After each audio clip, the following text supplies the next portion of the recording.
في الفترة الأخيرة لو حاسس إنك بقيت بتنسى حاجات كتيرة مهمة، مواعيد وأسماء وحاجات كنت بتحبها زي القراءة والتأمل والكتابة، بقيت حتى لما تفتح كتاب بتقفله بسرعة ومش قادر تركز زي زمان.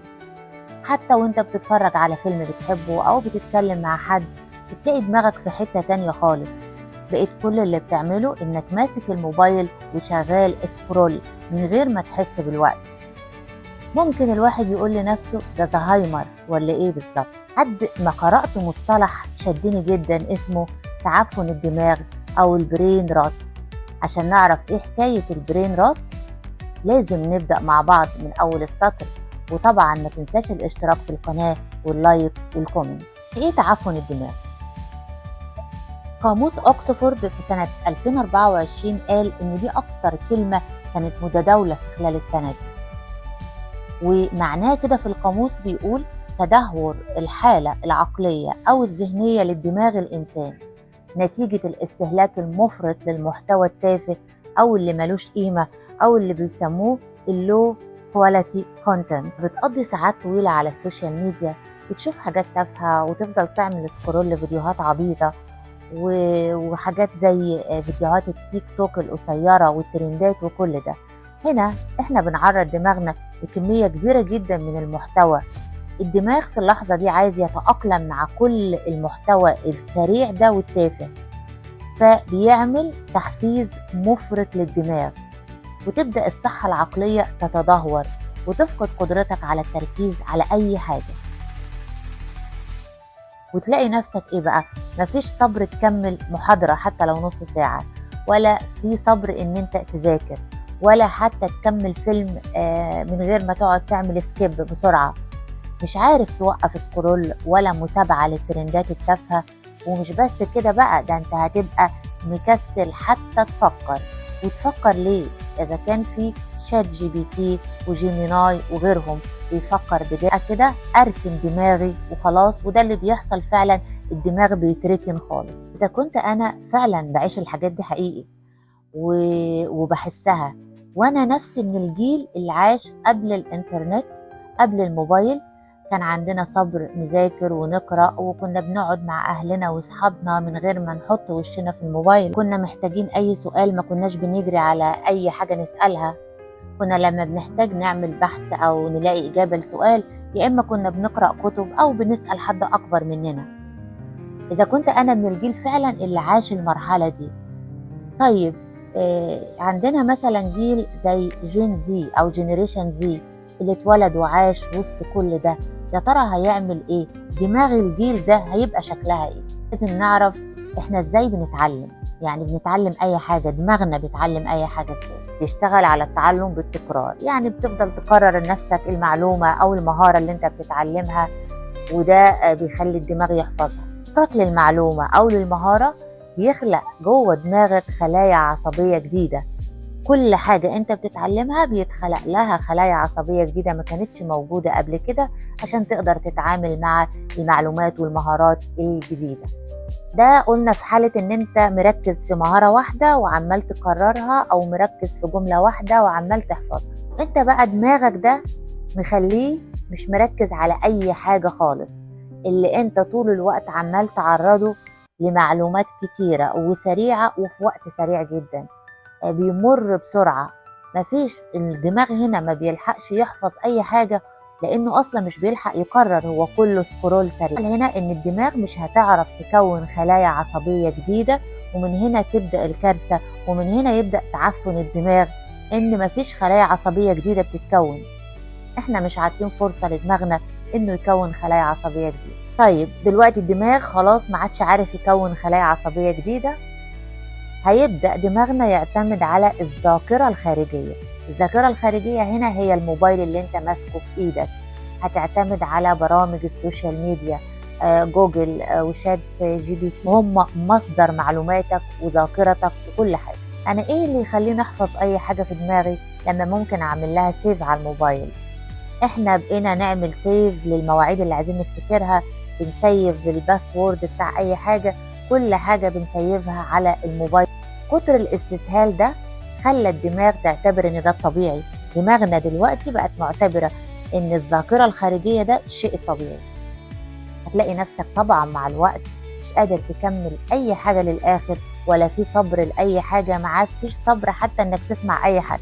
كده بس مش بتقف عند كده، ده استمرارك على إنك بتتفرج على محتوى تافه وسكرول طول الوقت، ده بيعود دماغك على الدوبامين الرخيص. بمعنى إن الإنسان زمان كان عشان يحصل على الدوبامين ويحس بالسعادة كان لازم يحقق إنجاز مهم، نجاح أو مكسب أو أي حاجة، وكل ده كان بعد ما بيعمل مجهود وتعب. لكن الوقت وانت قاعد مكانك على الكرسي عمال تعمل سكرول وتتفرج على حاجات تافهة، الدوبامين شغال ما بيوقفش، ما انت عمال تضحك ومبسوط ودماغك واخدة دوبامين وكل حاجة تمام. طيب ايه اللي هيخليك انت بقى تتعب وتفكر وتكافح عشان تحس بالسعادة او تحصل على الدوبامين اذا كان مصدر الدوبامين موجود وبأرخص الاسعار؟ ده بالظبط زي انت ما بتستسهل الفاست فود، بتجيب الفاست فود وبيحسسك بالسعادة جدا لكن بدون اي قيمة غذائية لجسمك، وده بيؤدي لتدهور جسمك بعد كده.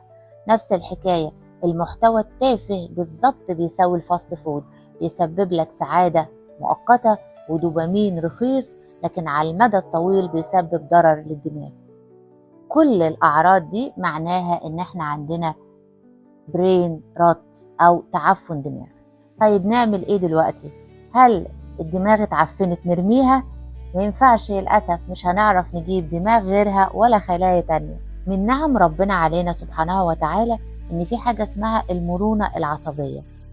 المرونة العصبية دي هي اللي خلتك دلوقتي بتعود دماغك على الاستسهال والاسكرول، وشات جي بي تي اتعودت على الاستسهال، هي نفسها اللي تقدر انها تساعدك ترجع زي ما كنت الاول. يعني زي ما عودت دماغك على الاستسهال والدوبامين الرخيص، تقدر برضو تعود خلايا دماغك وخلاياك العصبية تاني على الدوبامين الغالي، وتبدأ تنظف التعفن الموجود في الدماغ. الأول احنا هنتفق ان المسألة دي مش مسألة سهلة خالص، ده عامل كده زي اللي بيعالج الإدمان ومحاولات كتيرة، لأن مخك بقاله كتير عايش في الاستسهال وعايش في التعفن ده. زي كده أول ما تبدأ تروح الجيم، أول ما بتنزل الجيم أول أسبوع أو أكتر بتلاقي إن عظمك كله متكسر وتعبان وحاسس إنك مش هتقدر تكمل أبدا بالشكل ده، والموضوع بيبقى تقيل جدا. وكم حد مننا كان بيحجز الجيم وبيروح مرة وما عادش يروح تاني؟ يحصل لو انت استمريت على الجيم ده بانتظام حتى لمدة شهر واحد بس، بتلاقي ان خلاص المسألة بقت سهلة عليك جدا وبقيت حبيبها، وبتلاقي ان عظمك اللي كان تعبك بدأ يبقى احسن وعضلاتك بتبقى احسن، وتلاقي ان جسمك بقى فيه مرونة. فكرة ان انت استمريت وما زهقتش من الاول. ان بيقول لنا ان لو انت فضلت تعمل حاجة لمدة 21 يوم بشكل مستمر هتتحول لعادة عندك وتبقى سهلة قوي وخفيفة على قلبك. زي ما بيحصل مع عضلاتك وانت في الجيم في الاول بتبقى المسألة صعبة، هو ده اللي هيحصل مع خلايا مخك بالظبط. في الاول خالص لازم تكون واعي لحجم المشكلة، وازاي ان المشكلة دي مش حاجة كده فن وظريفة، لا دي بتهدد حياتك فعلا، انك لو ما ادركتش حجم المشكلة انت مش هتعرف تحلها. عفن الدماغ بيخلي دماغك حرفيا كده مركونة من غير شغلة، ما بتعملش حاجة. ليه هتقول لنفسك طب وليه اشغل دماغي اصلا وفي حاجات كتيرة ممكن تشتغل مكاني، وتتعب نفسك. وانت لو حسيت بالملل بتمسك الموبايل، ولو عايز معلومة بتجري على جوجل، اول ما بتفتح عينيك بتمسك الموبايل، وانت بتاكل وانت مع اصحابك وانت مع اهلك بتفضل حاطط وشك في الموبايل بتعمل اسكرول وفاصل نفسك عن كل اللي حواليك. قلنا ان المسألة مش سهلة لكن مش مستحيلة كمان. لازم اول حاجة انك تستعيد السيطرة على افعالك، ما تبقاش عبد بتنفذ اوامر مزاجك وبس. دلوقتي دماغك بتقولك يلا نفتح الموبايل نتفرج على شوية حاجات تافهة، لا انت بتعمل شوية مقاومة زي تمارين المقاومة في الجيم كده. بتبدأ تراقب نفسك وتشوف انت بتقضي وقت قد ايه مع الكلام العبيط ده. يعني تبدأ شوية تقول لا ده كتير والله لازم اقلله. انك تنظف الموبايل بتاعك. يعني ايه تنظف الموبايل؟ يعني كل البرامج اللي ملهاش لازمة اللي بتفضل تبعت لك نوتيفيكيشن وبتعطلك وبتشتت انتباهك امسحها.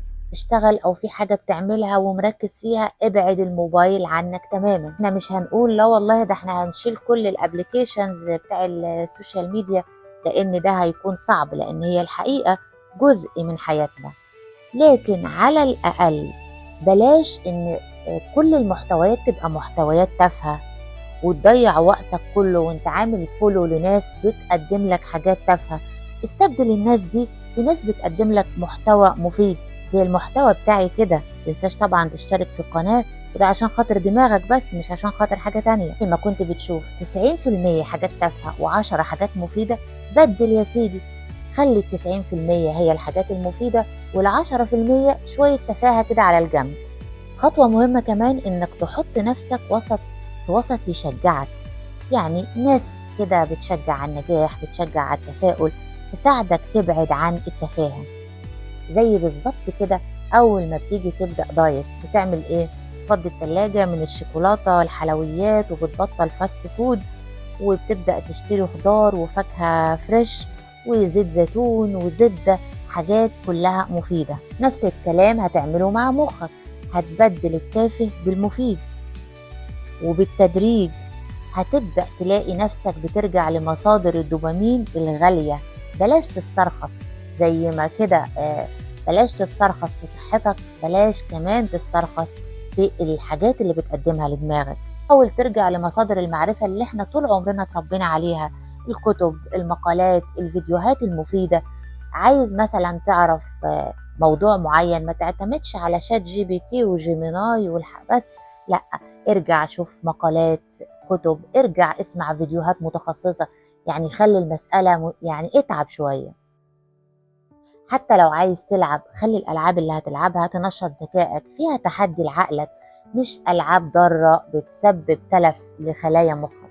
بدل ما انت قاعد كده سكرول بالساعات والساعات عمالة تمر عليك من غير فايدة، اتعلم حاجة جديدة، اتعلم الرسم، الكروشيه، الخياطة، تصميم الملابس، اتعلم لغة جديدة. جرب انك تقعد مع عيلتك ومع اصحابك من غير ما تبص في الموبايل كل دقيقة. المهم انك تقاوم ايدك اللي بتاكلك دي عشان تمسك الموبايل. ده زي اي ادمان، علاجه صعب جدا لكن مش مستحيل. ومع الوقت هتفهم ان الحل مش في اننا هنسيب التكنولوجيا، احنا خلاص ما عادش ينفع نسيبها، لكن الحل اننا نرجع نتحكم فيها بدل ما هي اللي بتتحكم فينا.